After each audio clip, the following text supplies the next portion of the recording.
आकाशवाणी भोपाल से प्रस्तुत हैं प्रादेशिक समाचार।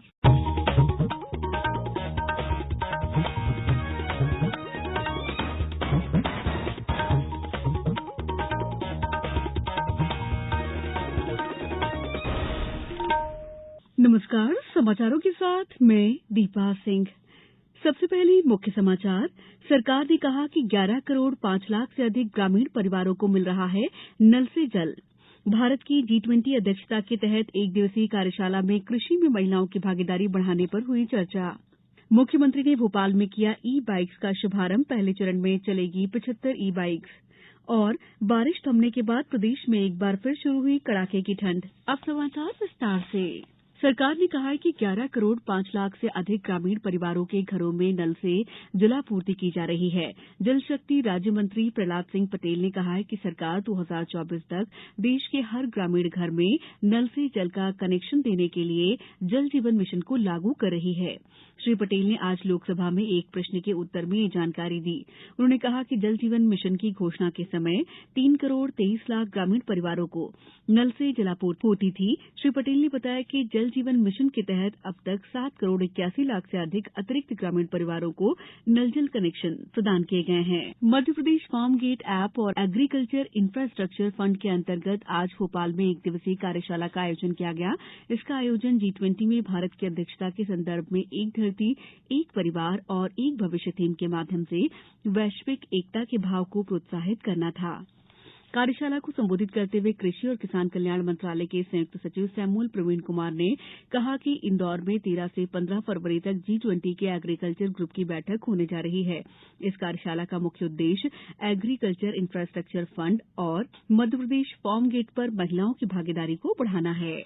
G20 नेतृत्व जो है भारत ने 1 दिसंबर से किया है और G20 की तैयारियों जो है उसमें अनेक विषयों पर जो कार्यशाला हम आयोजित कर रहे हैं और कृषि क्षेत्र में ये पहला जो कार्यक्रम है ये इंदौर में 13 से 15 फरवरी तक का ये आयोजन होना है।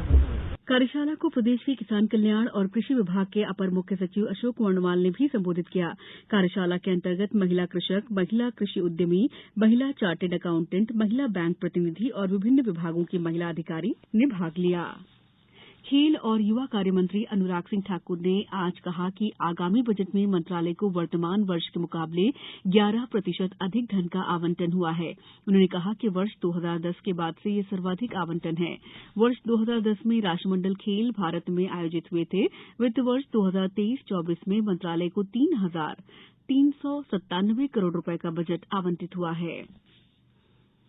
सरकार ने रक्षा विभाग के पेंशन प्रशासन और स्पर्श के माध्यम से पेंशन प्राप्त करने वालों से अनुरोध किया है कि वे इस महीने की 20 तारीख तक अपनी वार्षिक पहचान पूरी करवा लें। रक्षा मंत्रालय ने कहा है कि रक्षा पेंशन प्राप्त करने के लिए पेंशन भोगियों को जीवन प्रमाण पत्र देना अनिवार्य है।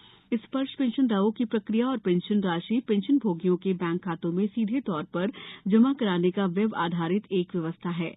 इस वेब के माध्यम से रक्षा मंत्रालय सशस्त्र बलों को पेंशन, जरूरी राशि की मंजूरी और उसके भुगतान की व्यवस्था करता है। समाचारों में वक्त है ब्रेक का। ये समाचार आप आकाशवाणी भोपाल से सुन रहे हैं। हमारे समाचारों को अब आप कभी भी और कहीं भी अपनी सुविधा के अनुसार सुन सकते हैं।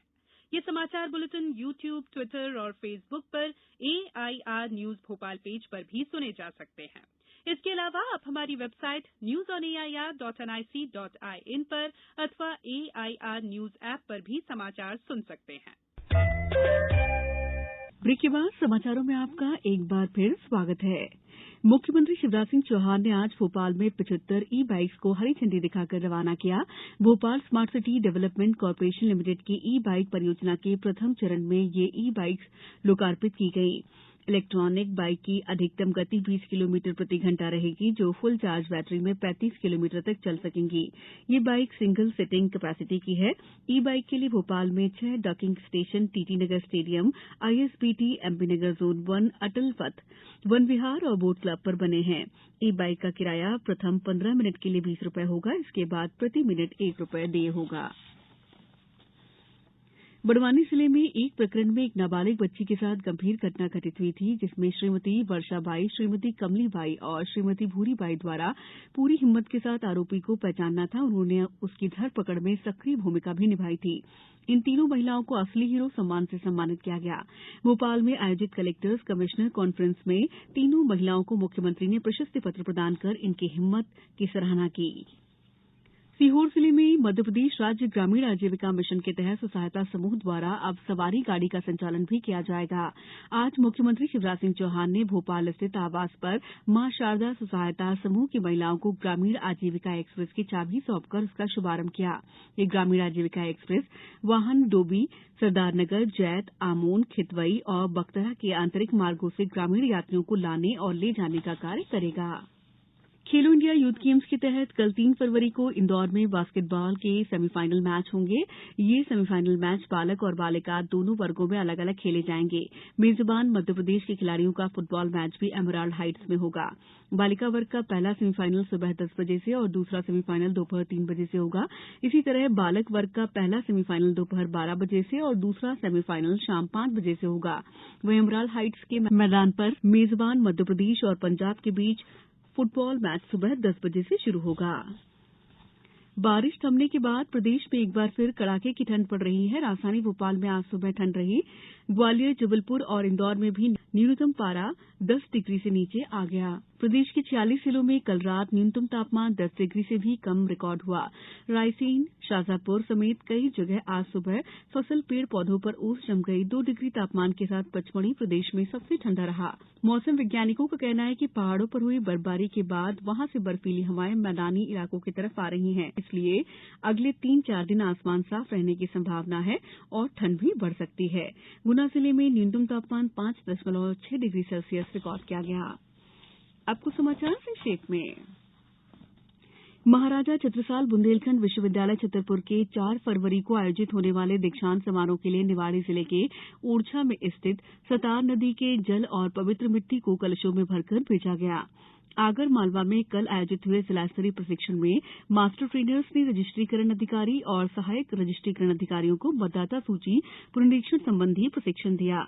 गुना में समर्थन मूल्य पर रबी फसल की खरीदी के लिए 25 फरवरी तक चना और सरसों के पंजीयन प्रारंभ हो चुके हैं। झाबुआ में कृषि विज्ञान केंद्र पर कड़कनाथ संरक्षण जागरूकता और कृषि मेला आयोजित किया गया। शिवपुरी में विकास यात्रा 5 फरवरी से 25 फरवरी तक आयोजित की जाएगी। मुख्यमंत्री तीर्थदर्शन योजना के तहत आज टीकमगढ़ जिले से 325 तीर्थयात्री शिरडी तीर्थदर्शन यात्रा के लिए ट्रेन से रवाना हुए। धार में पशुपालन और डेयरी विभाग द्वारा देसी दुधारू पशुपालन को प्रोत्साहित करने की दृष्टि से गोपाल पुरस्कार योजना प्रतियोगिता का आयोजन किया जा रहा है। जबलपुर स्टेशन पर खाद्य सामग्री विक्रेता लाइसेंसधारियों के पास खाद्य सामग्री के स्टॉक और गुणवत्ता आदि की जांच में काफी सामान नष्ट कराया गया। नर्मदापुरम जिले में रात के समय पारा करीब 4 डिग्री के नीचे आया है। सर्द हवाओं के कारण दिन में भी ठंडक बनी हुई है। देवास में वायु की गुणवत्ता को लेकर ई व्हीकल को बढ़ावा देने के उद्देश्य से कल पहली बार 5 फरवरी तक सयाजी द्वारा इलेक्ट्रिक व्हीकल एक्सपो का आयोजन होगा। इस बुलेटिन में इतना ही। दीजिए इजाजत। नमस्कार।